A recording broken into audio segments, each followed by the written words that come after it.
Hello everyone, welcome to the YouTube channel of Commerce Point. आज हम लोग CA foundation का इकोनॉमिक्स पढ़ेंगे। एंड जो चैप्टर हम लोग कवर अप करने वाले हैं वो है chapter number 2। And second chapter का ये यूनिट 2 है। एक्चुअली ये टॉपिक आप क्लास 12th में ऑलरेडी पढ़ चुके हो। यहाँ पर भी यही सारे टॉपिक जो आपने क्लास 11th एंड 12th में पढ़ा है, इकोनॉमिक्स का मेजोरिटी ऑफ द पोर्शन वहीं से आता है। पर थोड़ा सा इन डेप्थ और डिटेल हमें इसमें जानना होगा। एंड चूंकि course book, course material all over the India available होगा, कोई भी स्टूडेंट सीए फाउंडेशन के अगर हैं तो अक्रॉस द कंट्री उनके पास यही बुक बोर्ड की तरफ से, चार्टर्ड अकाउंटेंट बोर्ड की तरफ से प्रोवाइड किया जाता है। तो बजाय इसके कि हम अपने अलग से सेपरेट स्टडी मटेरियल्स बना करके आप उसको उससे पढ़ाएं और अपनी मोनोपोली क्रिएट करें, इससे बेटर है कि क्यों ना जो स्टडी मटेरियल आईसीआई बोर्ड ने प्रोवाइड करा है हम उसी को लेके चलते हैं। सो दैट कि जितने भी स्टूडेंट हैं जो सीए फाउंडेशन की तैयारी कर रहे हैं वो इस लेक्चर का बेनिफिट ले सके। चलिए स्टार्ट करते हैं बिना कोई टाइम वेस्ट किए हुए। चैप्टर का नाम है हमारा थ्योरी ऑफ कंज्यूमर बिहेवियर। देखिए, हर एक चैप्टर के कुछ ना कुछ लर्निंग ऑब्जेक्टिव हैं, तो इस चैप्टर के भी कुछ लर्निंग ऑब्जेक्टिव होंगे। क्या लर्निंग ऑब्जेक्टिव है इस चैप्टर का आज हमारा? पहले हम आपको क्लियर कर देना चाहते हैं कि कोई भी वीडियो लेक्चर हमारा 20 से 30 मिनट का होगा, उससे ज़्यादा नहीं होगा। बस हम कोशिश करेंगे कि मेरा ज़्यादातर लेक्चर इतने ही के बीच में हो, सो दैट कि आप इसको से ज़्यादा बेनिफिट ले सके और आपको टॉपिक्स याद करने में आसानी हो। अच्छा, दूसरा ये कि जब आप बैठेंगे तो पेन और पेपर अपने बुक्स को निकाल करके बैठेंगे। एंड जो बातें यहाँ पे लेक्चर्स में आपको बताई जा रही हैं, इसमें जो भी इंपॉर्टेंट पॉइंट्स निकल के आता है, आप अपने बुक के ऊपर स्टिकी नोट्स लगा करके उन इंपॉर्टेंट पॉइंट्स को जो शायद बुक में ना हो, आपके अंडरस्टैंडिंग के लिए इस लेक्चर से आपको समझ आया हो, आप उसे नोट कर लेंगे। ठीक है ना? उन स्टिकी नोट्स को रिवाइज करने में आपको आसानी होगी। चलिए स्टार्ट करेंगे। देखिए, इस चैप्टर में हम लोग बेसिकली इकोनॉमिक्स का जो theory consumer behaviour, theory of consumer behaviour है, ये जो चैप्टर है इसमें हम लोग सबसे पहले, हमारा इस चैप्टर का लर्निंग आउटकम क्या है, मतलब क्या सीखेंगे हम इस चैप्टर को पढ़ के। तो देखिए, आप यूटिलिटी का मतलब समझ जाओगे, यूटिलिटी कहते किसको है ये जान जाओगे। फिर आपको ये भी पता लगेगा कि कंज्यूमर्स क्या कोशिश करता है, यानी कंज्यूमर की कोशिश क्या होती है। तो आपको पता लगेगा कि मैक्स कंज्यूमर की कोशिश होती है कि वो जो अपना सेटिस्फैक्शन है ना, सेटिस्फैक्शन कहाँ से, सेटिस्फैक्शन के लिए कंज्यूमर गुड्स और सर्विसेज परचेज करता है। तो डिफरेंट गुड्स और सर्विसेज पे जो पैसा वो खर्चा कर रहा है, ठीक है ना, उससे वो मैक्सिमम सेटिस्फैक्शन हासिल करने का कोशिश करता है। तो ये कैसे कर पाता है उसका एक्सप्लेनेशन आएगा। फिर आप law of diminishing marginal utility को एग्जाम्पल से समझोगे इसी चैप्टर में। कंज्यूमर सरप्लस को भी आप एग्जाम्पल से समझोगे इसी चैप्टर में। इंडिफरेंस कर्व की मीनिंग को समझ पाओगे आप।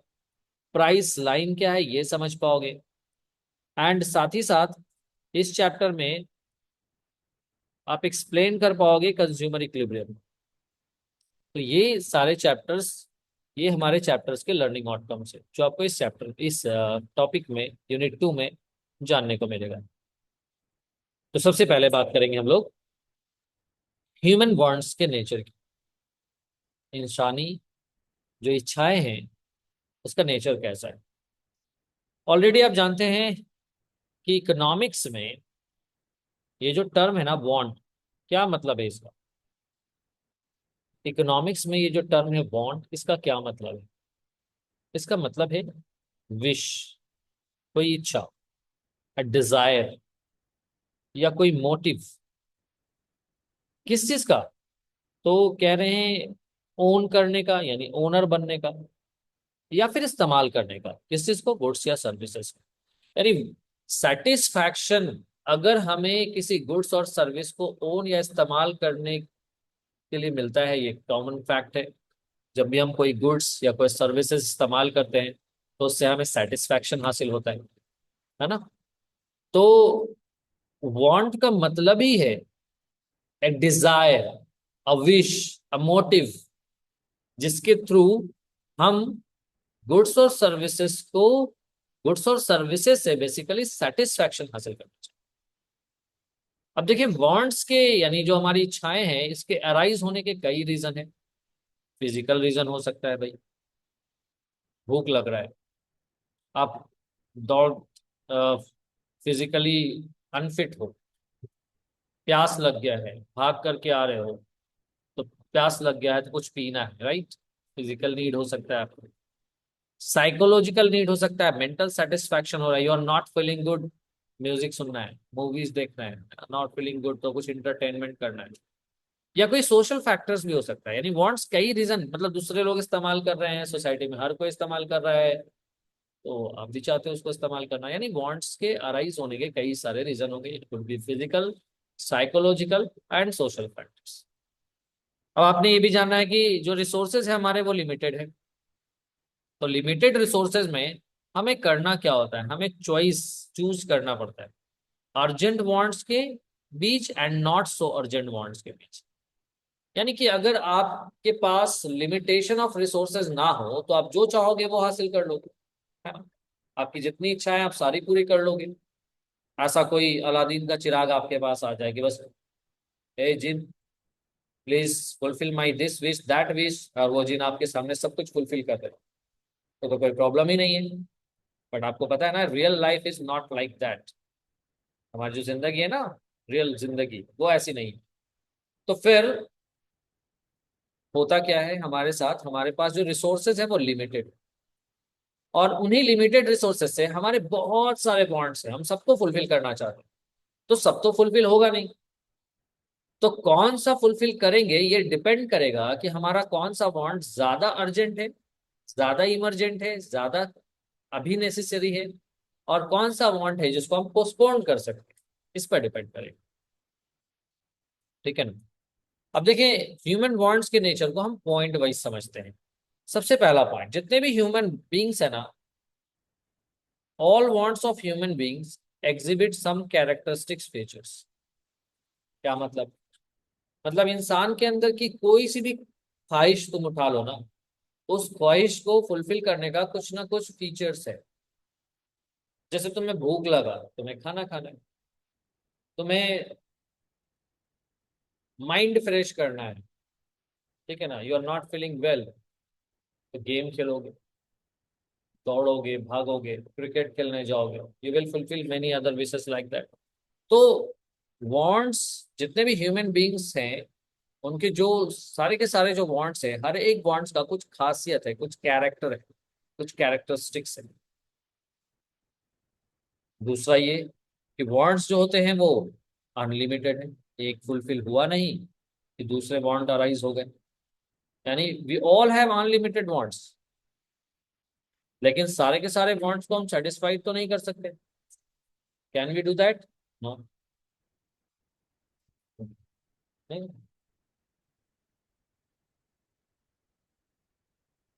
सारे के सारे वांट्स को तो हम सेटिस्फाइड नहीं कर सकते। फिर आ जाइए कि वांट्स का कैरेक्टरिस्टिक फीचर है, पता लग गया, वांट्स अनलिमिटेड होते हैं, पता लग गया। वांट्स इंटेंसिटी में भी डिफर करता है। क्या मतलब कुछ ऐसे हमारे वांट होते हैं वो जो ज्यादा अर्जेंट है, अभी जरूरी है, अभी फुलफिल करना है, भूख लग गया है, तो तुम बाकी सारा काम छोड़ करके पहले क्या करो, व्हाट विल यू डू? सबसे पहले आप सारा काम छोड़ करके खाना पीना खाओगे, फिर भूख लग गया भाई, अब भूख लग गया है तो खाने से ज्यादा इंपॉर्टेंट वांट और कोई है नहीं आपका। तो वांट्स जो है वो इंटेंसिटी में डिफर कर रहा है, कुछ वांट्स जो होते हैं वो अर्जेंट होते हैं, कुछ वांट्स जो होते हैं वो लेस अर्जेंट होते हैं, उसकी इंटेंसिटी कम होती है। अच्छा देखें, हमने अपने लेक्चर को एक सर्टेन स्पीड पे रखा है, और उसके पीछे रीजन ये है कि अगर आपको टाइम सेव करना है और लग रहा है my speed is slow, if you feel like that तो आप स्पीड बढ़ा के देख सकते हो। It all depends on you कि आप कैसे उसको कवर अप करेंगे, ठीक है ना। तो वांट्स जो है वो इंटेंसिटी में डिफर करता है, कुछ वांट्स ज्यादा अर्जेंट होते हैं, है ना, उसको तुरंत फुलफिल करना जरूरी होता है। फिर आ जाइए, वांट्स को सेटिस्फाई करने का पावर, यानी हर एक गुड्स के अंदर वांट को सेटिस्फाई करने का पावर है, ये आप पढ़े होगे। नहीं पढ़े तो अभी जान लो। If you are a new student, utility के बारे में फर्स्ट टाइम स्टडी कर रहे हो कि यूटिलिटी है क्या, तो कोई भी चीज अगर हम इस्तेमाल करते हैं, कोई सा भी गुड्स और सर्विस अगर हम इस्तेमाल करते हैं, तो उसके अंदर वांट सेटिस्फाई करने का पावर होता है। इसी पावर को इकोनॉमिक्स में हम बोलते हैं यूटिलिटी। तो यूटिलिटी डिपेंड करता है इंटेंसिटी ऑफ वांट्स पे, यानी किस गुड्स के अंदर कितनी यूटिलिटी होगी, ये डिपेंड करेगा कि उस वांट्स का हमें, उस वांट्स की इंटेंसिटी क्या है। क्या मतलब इसका, let's understand with an example. Suppose करिए योर एग्जाम इज नियर, आपका एग्जाम आने वाला है, 1 हफ्ते में एग्जाम शुरू हो जाएगा। तो आपके लिए अभी जो वांट होगा वो होगा एग्जाम से रिलेटेड सारे प्रिपरेशन कर लेना। अगर आपके पास कोई मान लीजिए सपोज करिए आप फाउंडेशन का एग्जाम दे रहे हो and you need a new calculator, है ना, new pen, new pencils and all that, ये फुलफिल करना है। सबसे पहले आप इसको फुलफिल करोगे, this want will give you more satisfaction, है ना, रादर देन कि आप जाके मार्केट से फुटबॉल लेकर के आ जाओ, खेलने कूदने की चीजें। If you have limited resources, I am talking about that, क्योंकि आप ऑलरेडी पढ़ चुके हो कि लिमिटेड रिसोर्सेज के ऊपर ही चीजें बात हो रही है। यूटिलिटी डिपेंड कर रहा है इंटेंसिटी ऑफ वांट्स पे। इसका एक और एग्जांपल, जो और ज्यादा आसान एग्जांपल, आप ऐसे समझ लो कि आपको अगर भूख लगा हुआ है ना, खाना खाने के लिए निकले हो, मतलब मार्केट, एग्जाम्पल के तौर पर मार्केटिंग करने के लिए निकले, आप कपड़ा खरीदना था आपको, ठीक है, so you wanted two by a cloth for you. लेकिन जब आप मार्केट निकले, 2-3 दुकान घूमे, अब भूख लग गया आपको। Now which want is intense? भूख लग गया भाई, खाना खाना है। तो आप कुछ नहीं करोगे, पहले क्या करोगे, खाना खाओ, अपने इस वांट को फुलफिल करोगे, राइट। तो पता क्या लगा कि यूटिलिटी किस पे डिपेंड कर रहा है, इंटेंसिटी ऑफ वांट्स पे डिपेंड कर रहा है। जनरल शब्दों में कहा जाए, फर्दर आगे चलें, ये पॉइंट उम्मीद है समझ आ गया होगा। जनरल शब्दों में कहते हैं तो यूटिलिटी सेटिस्फैक्शन को कहा जाता है, लेकिन जनरल भाषा में कहा सेटिस्फैक्शन, यूटिलिटी मीन सेटिस्फैक्शन। कौन कहेगा, लेमैन, कोई भी कॉमन मैन। लेकिन इकोनॉमिक्स का स्टूडेंट क्या कहेगा, इकोनॉमिक्स का स्टूडेंट कहेगा कि यूटिलिटी जो है ना, वो कमोडिटी के वांट सेटिस्फाइंग पावर को कहते हैं। यानी कमोडिटी के अंदर, किसी भी गुड्स और सर्विसेज के अंदर वांट को सेटिस्फाई करने का जो पावर है ना, that is called utility. Next point is each want is satiable. हम हर एक वांट को सेटिस्फाई कर सकते हैं, हर एक वांट सेटिस्फाइड किया जा सकता है। ये भी एक इंपॉर्टेंट फीचर है ह्यूमन वांट्स का। नेक्स्ट पॉइंट की तरफ बढ़ते हैं। वांट्स जो हमारे हैं, जितने भी ह्यूमन वांट्स हैं, वो कॉम्पिटिटिव होते हैं, यानी वो एक दूसरे से compete करते हैं सेटिस्फैक्शन के मामले में। सेटिस्फैक्शन के मामले में क्यों compete करना पड़ रहा है, वजह है सीधा सीधा यही हमने पढ़ा कि रिसोर्सेज जो है वो स्कार्स हैं, कम है। किसके कंपैरिजन में, जो हमारी इच्छाएं हैं, जो हम चाहते हैं, जितना हमारा वांट है ना, उसके कंपैरिजन में हमारे पास हमेशा रिसोर्सेज कम है। हर के पास रिसोर्सेज कम है। डोंट थिंक कि भाई एलन मस्क है या फिर कोई बड़ा सा रईस आदमी है तो उसके पास तो कोई प्रॉब्लम ही नहीं होगा। नहीं, उसके पास भी रिसोर्सेज कम है। अब उसने एक फैक्ट्री डाली है तो दूसरा फैक्ट्री का सोच रहा है, 2 फैक्ट्री हो गया तो अब वो नेशनल लेवल पे बिजनेस करने का सोच रहा है, नेशनल लेवल पे हो गया तो दूसरे कई देशों में एंटर करने का सोच, अभी उसके बियॉन्ड भी जाने का, मतलब एक वांट फुलफिल हो रहा है, दूसरा आ गया, मतलब दैट मीन्स कि वांट्स आर अनलिमिटेड, और उसके कंपैरिजन में जो रिसोर्सेज है, that is always scarce. Next is wants जो है वो कंप्लीमेंट्री होते हैं। कुछ वांट्स ऐसे होते हैं जो एक ग्रुप में ही आप सेटिस्फाई कर सकते हो, ठीक है, एक ग्रुप में ही आप सेटिस्फाई कर सकते हो। जैसे कि आपने मान लीजिए, सपोज करें कि आपने टी टी पीने के लिए गया, टी और शुगर, ये कैसे है, तो कॉम्प्लीमेंट्री गुड्स है, one without the other is incomplete, दोनों की जरूरत। Further, a particular want may be satisfied in alternative ways. हमें भूख लगा है तो हम कई तरीके से अपने वांट को सेटिस्फाई कर सकते हैं। आप एक स्कूल गोइंग स्टूडेंट हो, छुट्टी हुआ, घर से निकले, क्या किया, कोई रोल खा ले रहा है, कोई चाउमीन खा ले रहा है ना, कोई लिट्टी खा ले रहा है, you have many options for that. तो वांट को सेटिस्फाई करने का अल्टरनेटिव ऑप्शन है। वांट्स जो है वो सब्जेक्टिव और रिलेटिव है, मतलब वांट जो है वो person to person, place to place, time to time change करता है। और यही वजह है कि जो वांट को सेटिस्फाई करने का पावर यानी यूटिलिटी है, वो भी सब्जेक्टिव है, ये भी रिलेटिव कॉन्सेप्ट है। यानी हम ये नहीं बोल सकते किसी भी गुड्स को देख करके कि इससे हमें इतना ही सेटिस्फैक्शन मिल रहा है, इससे हमें 10 यूटिल सेटिस्फैक्शन ही मिल रहा है या 20 यूटिल ही मिल रहा है, ऐसा नहीं कहा जा सकता। बिकॉज सपोज करें अगर आपने भूख बहुत ज्यादा लगा हुआ है, तो वहां पे आप अगर नाश्ता करोगे, कुछ भी खाओगे, तो वहां पे सेटिस्फैक्शन ज्यादा मिलेगा, है ना। लेकिन अगर ऐसा सिनेरियो नहीं है, तो फिर क्या होगा, वहां पे आपको सेटिस्फैक्शन कम मिलेगा, राइट। तो वांट जो है वो सब्जेक्टिव है, रिलेटिव। फर्दर, वांट्स वैरी करते हैं टाइम के साथ। वांट वैरी करते हैं टाइम के साथ, प्लेस के साथ, पर्सन के साथ, यूटिलिटी के साथ, है ना। एंड हेंस यूटिलिटी, मतलब वांट जो है, वक्त बदल जाएगा, यूटिलिटी बदल जाएगी।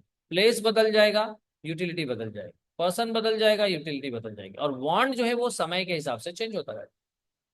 आज से 10 साल पहले लोगों की जो जरूरतें थी, आज वो उसमें से बहुत सारी जरूरतें नहीं रही। और आने वाले 10 साल में बहुत सारी चीजें जो हमें लिए आज जरूरी है वो नहीं रहे। तो टाइम के साथ चीजें बदल रही हैं। लोकेशन, हमें इस प्लेस पे जहां हम रह रहे हैं, बिहार शरीफ, यहाँ पे हम जिस चीजों का हमें जरूरत है, हम अगर किसी और जगह पे चले जाए, किसी ठंडे जगह पे अभी चले जाए, तो हमारी जरूरतें बदल जाएंगी, है ना। एक ही प्लेस पे एक पर्सन, किसी को टी पसंद है, किसी को कॉफी कॉफी पसंद है, यानी पर्सन टू पर्सन भी वांट्स वेरी कर रहा है। So person to person, place to place, time to time जो है ना, वांट्स वैरी करते हैं। और वांट्स जब इन चीजों के हिसाब से वैरी करेंगे, तो जाहिर सी बात है कि यूटिलिटी भी वैरी करेगा। That is why it is said कि wants are subjective. Next is some wants recur again whereas others do not recur again. कुछ वांट्स बार बार होंगे, जैसे भूख लगना, ये बार बार होगा, है ना। कपड़ा पहनना बार बार होगा, है ना। तो बहुत सारे वांट्स जो है वो रेगुलर बेसिस पे अकर होंगे। वांट्स जो है वो आगे जाके हैबिट्स और कस्टम में बदल जाते हैं। क्या मतलब है वांट्स का हैबिट और कस्टम में बदल जाना। अब आपको भूख लगता है, ठीक है, नाश्ता में, नाश्ते में कुछ खाना है, और आप क्या करते हो, एवरीडे सुबह नाश्ता में 2 अंडा खाते हो। अब ये हर दिन खा रहे हो, तो क्या हो गया, ये आपका हैबिट हो गया। आप ब्रेकफास्ट होगा, you know you you you have to get 2 eggs. Further यही वांट्स हैबिट में बदला। अच्छा, हैबिट से फिर कस्टम में चीजें कैसे होती। अब देखो, कोई भी चीज सोसाइटी में एक पर्सन ने करा, एक इंडिविजुअल ने एक चीज अडॉप्ट किया, उसके देखा देखी दूसरे ने अडॉप्ट किया, और सेम काम को कोई और भी कर रहा है, ऐसा देखते देखते सब लोग उसी काम को अगर करने लग जाए, तो फिर वही वांट जो पहले किसी एक का हैबिट था, एक से 2 लोगों का हैबिट हुआ, 2 से सारे लोगों का हैबिट हो गया, सब लोग उसी को कर रहे हैं। देन इट बिकम्स कस्टम, है ना। जैसे कि जूता चोरी करने का जो रस्म है, किसी एक ने किया होगा स्टार्ट, उसका उस शादी में जो लोग अटेंड किए होंगे, उसने अपनी शादी में, फिर फर्दर अपने घर की शादी में उसको अडॉप्ट करा। ऐसा करते करते करते करते ये एक कस्टम बन गया, है ना? अब एक रिवाज बन गया। नाउ वांट्स जो है वो आपके इनकम से अफेक्टेड होता है। आपका इनकम चेंज होगा, तो आपका वांट भी चेंज होगा। आपका इनकम कम है, सस्ते वाला मोबाइल लोगे। इनकम बढ़ गया है, now you will prefer a higher price mobile. Taste change हो गया, आप पहले जो चीज इस्तेमाल करते थे, बाद में वो चीज नहीं इस्तेमाल करके टेस्ट हो गया। टेस्ट चेंज करने की वजह से वांट। एक रेस्टोरेंट में खाना खाने जा रहे हो, वहां गए, पता चला शेफ चेंज हो गया, वहां का खाना पसंद नहीं आ रहा आपको, you will change the restaurant, simple. Next is fashion. Fashion wants जो है वो फैशन से भी अफेक्टेड होता है। लेटेस्ट फैशन ट्रेंड आ गया, तो पुराना वाला फैशन लोग फॉलो नहीं करते। एडवर्टीजमेंट का भी असर पड़ता है ना। सोसाइटी के नॉर्म्स का भी असर पड़ता है, कस्टम्स का भी असर पड़ता है, यानी इन सब चीजों से वांट्स पे असर पड़ता है। वांट्स जो अराइज होते हैं वो कई कारण की वजह से होते हैं। वो फिजिकल कारण हो सकता है, साइकोलॉजिकल कारण हो सकता है, सोशल ऑब्लिगेशन हो सकता है, इंडिविजुअल का इकोनॉमिक और सोशल स्टेटस की वजह से आ सकता है ना। क्या मतलब है, फिजिकल का क्या मतलब है, जैसे हमने आपको बताया स्टार्ट में ही, जैसे मान लीजिए सपोज करिए आप बीमार है, तो आपको मेडिसिन लेना पड़ेगा, फिजिकल फैक्टर है। Psychological factor, you are feeling low, ठीक है, फ्रेंड को कॉल करा कि चलो घूम के आते हैं, ट्रैवल करके आते हैं, अच्छा नहीं लग रहा मन, एक आध हफ्ता चलते हैं कहीं घूमने के लिए, माइंड फ्रेश करना, psychological instinct. Social obligation, society की जिम्मेदारी। आपके लोकल एरियाज में आप देख रहे हो कि साफ सफाई या ऐसी कई सारी चीजें हैं जो मिसिंग है, तो आपको लगा कि चलो हम ही करते हैं, कोई नहीं कर रहा था, सोशल ऑब्लिगेशन, है ना। उसके अलावा इंडिविजुअल, आपका जो इकोनॉमिक स्टेटस होगा, तुम जिस इकोनॉमिक क्लास में होगे उसके हिसाब से तुम चीजों को खरीदोगे। तुम्हारा इनकम 10 लाख के हिसाब से, 10 लाख है सालाना, तो 10 लाख के हिसाब से तुम्हारा इकोनॉमिक स्टेटस होगा। सोशल स्टेटस होगा, उसके हिसाब से तुम चीजों को खरीदोगे, अपना कपड़ा खरीदोगे, अपने खाने पीने की चीजों को मैनेज करोगे, राइट। नेक्स्ट इज ये जो यूटिलिटी है ना, यानी वांट को सेटिस्फाई करने का जो पावर है, यूटिलिटी, ये एक साइकोलॉजिकल कॉन्सेप्ट है। साइकोलॉजिकल कॉन्सेप्ट है मतलब we can just feel it, mind में हम इसे फील कर सकते हैं, ठीक है। और ये यूजफुलनेस से अलग है, यानी यूटिलिटी और usefulness they are two different thing. Utility का मतलब है psychological satisfaction that a person gets. एक व्यक्ति को, एक पर्सन को गुड्स और सर्विस कंज्यूम करने से जो साइकोलॉजिकल सेटिस्फैक्शन मिल रहा है ना, वो यूटिलिटी। यूजफुलनेस क्या है? वो चीजें अच्छी होंगी। अब क्या है, आपको चिप्स, चिप्स आप खाते हो, यू फील सेटिस्फाइड, अच्छा लगा। बट रेगुलर बेसिस पे तुम उसको आदत बनाए हुए हो, पता चला क्या कि लीवर, फैटी लीवर हो गया, और ऐसे कई सारे इश्यूज अराइज हो गए। तो वो यूटिलिटी एक साइकोलॉजिकल कंसेप्ट है, और इसको यूजफुलनेस से मतलब नहीं है। इससे, इसको क्या सही है क्या गलत है इससे मतलब नहीं है, इसको इथिकल वैल्यूज से मतलब नहीं है। नेक्स्ट इज, यहाँ पे जो टू इंपॉर्टेंट कॉन्सेप्ट हम लोग सीखेंगे यूटिलिटी के बारे में, एक होगा टोटल यूटिलिटी और एक है मार्जिनल यूटिलिटी। लेटेस्ट चैप्टर में हम लोग आगे बढ़ के जानेंगे कि टोटल यूटिलिटी यानी टोटल सेटिस्फैक्शन क्या है, मार्जिनल यूटिलिटी यानी मार्जिनल सेटिस्फैक्शन क्या है। और ये दो कॉन्सेप्ट हमारे लिए कंज्यूमर बिहेवियर का जो थ्योरी है ना, उसको समझने के लिए ज्यादा यूजफुल है। अब टोटल यूटिलिटी कहते किसको है? The sum total of utilities derived from the consumption of all the units of a commodity consumed by a consumer at a given time. एक गिवन टाइम में कंज्यूमर ने कमोडिटी का जितना भी यूनिट कंज्यूम किया होगा, उन सारे यूनिट को कंज्यूम करने से जो टोटल साइकोलॉजिकल सेटिस्फैक्शन उसने हासिल करा ना, उस टोटल साइकोलॉजिकल सेटिस्फैक्शन का नाम होगा टोटल यूटिलिटी। यानी बेसिकली सारे इंडिविजुअल यूनिट के कंजम्पशन से मिलने वाले मार्जिनल यूटिलिटीज को आप जोड़ दीजिए, तो आप कंज्यूमर का टोटल यूटिलिटी पे आ जाओगे। तो एक कंज्यूमर का टोटल यूटिलिटी बेसिकली उस कंज्यूमर का मार्जिनल यूटिलिटी का सम टोटल ही। अब कहोगे सर ये मार्जिनल यूटिलिटी क्या है, टोटल यूटिलिटी तो चलिए समझ में आया। फॉर एग्जांपल, मान लो तुमने एक ब्रेड खाया, 5 यूटिल सेटिस्फैक्शन मिला, 2 ब्रेड खाया, तुम्हारा सेटिस्फैक्शन बढ़ करके 11 यूटिल हो गया। 3 ब्रेड खाया, सॉरी 5, पहला ब्रेड खाया 5 यूटिल सेटिस्फैक्शन, दूसरा ब्रेड खाया तो अब तुम्हारा जो सेटिस्फैक्शन दूसरा ब्रेड से मिला वो 4 यूटिल मिला, तीसरे ब्रेड से जो सेटिस्फैक्शन मिला वो 3 यूटिल मिला। तो टोटल सेटिस्फैक्शन हो गया तुम्हारा 5 + 4 + 3, यानी 5 × 4 = 9, 3 = 12 यूटिल। और इस 12 यूटिल इंडिविजुअली जो ये 5 यूटिल है या 4 यूटिल है या थर्ड यूटिल 3 यूटिल है, यानी पहले ब्रेड से जो 5 यूटिल सेटिस्फैक्शन मिला, या सेकंड ब्रेड से जो 4 यूटिल सेटिस्फैक्शन मिला, या थर्ड ब्रेड खाने से आपको 3 यूटिल सेटिस्फैक्शन मिला, तो ये इंडिविजुअली जो हम बात करें ना, ये मार्जिनल यूटिलिटी का है। तो मार्जिनल यूटिलिटी बेसिकली जो है वो एक सिंगल यूनिट को कंज्यूम करने से जो सेटिस्फैक्शन मिला हो उसकी बात होती है। एक सिंगल यूनिट, हर एक इंडिविजुअल इंडिविजुअल यूनिट से मिलने से आपको जो सेटिस्फैक्शन गेन हुआ ना, that is that units marginal utility. जब आप इन सारे मार्जिनल यूटिलिटी को जोड़ दोगे तो टोटल यूटिलिटी मिल जाएगा, ठीक है। अच्छा, मार्जिनल यूटिलिटी फिर कैसे निकालोगे? तो मार्जिनल यूटिलिटी को निकालने के लिए तुम्हें क्या करना पड़ेगा, तुम्हें डिफरेंस लेना पड़ेगा, टोटल यूटिलिटी के डिफरेंस। जैसे मान लो 5 ब्रेड खाए और टोटल सेटिस्फैक्शन तुम्हारा 10 यूटिल है, 6 ब्रेड खाए टोटल सेटिस्फैक्शन तुम्हारा 11 यूटिल हो गया। तो जो छठा ब्रेड है उसका मार्जिनल यूटिलिटी कितना हो गया, 11 - 10, यानी कि 1 यूटिल। कितना यूटिल हो गया, 1 यूटिल।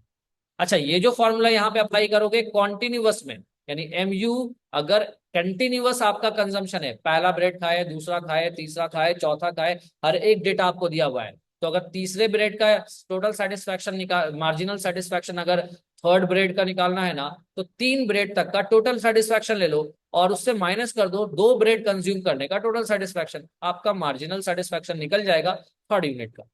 और अगर कंटिन्यूअस कंजम्पशन नहीं दिया हुआ है, आपको डेटा दिया हुआ कि 5 ब्रेड खाया तो 10 यूटिल सेटिस्फैक्शन है, 5 ब्रेड खाया तो 10 ब्रेड सेटिस्फैक्शन है, और 5 ब्रेड खाने पे 10 यूटिल सेटिस्फैक्शन है, और 8 ब्रेड खाने पे 16 यूटिल सेटिस्फैक्शन है। अब यहाँ तो कंटिन्यूअस कंजम्पशन नहीं है, अब यहाँ पे कैसे निकालोगे? तो तुम यूटिलिटी का डिफरेंस लोगे 16 - 10, और क्वांटिटी का डिफरेंस लोगे यानी 8 - 5, तो ये हो गया आपका 6/3, यानी कि 2 यूटिल। यानी एवरेज सेटिस्फैक्शन ले लिया जाता है, वही एवरेज सेटिस्फैक्शन मार्जिनल यूटिल। तो आई होप कि आपको ये आज का लेक्चर समझ में आया होगा। हमने इसको फर्स्ट लेक्चर है हमारा, इसको शॉर्ट रखने का कोशिश करा है। अगले क्लास से हम लोग इसी को आगे बढ़ाएंगे, इसी लेक्चर्स को वन बाय वन करके कवर करेंगे। और चूंकि हम लाइन बाय लाइन इसलिए देख रहे हैं, बहुत सारे टॉपिक को बीच में हम स्किप करेंगे, जो कि डेटा होगा या अदर इन्फॉर्मेशन होगा, तो वहां पे आपका टॉपिक शॉर्ट हो जाएगा। बट जहां पे पॉइंट वाइज इन्फॉर्मेशन है ना, एक एक पॉइंट इंपॉर्टेंट है, और हम लोग हर एक एक पॉइंट को टच करेंगे, समझेंगे, सो दैट कि ऑब्जेक्टिव क्वेश्चन जब आप पढ़ो ना, तो आपसे यूं बन जाए, लगे ही नहीं कि टफ फील हो रहा है। ठीक है। सो आज के लिए इतना ही। See you in the next lecture.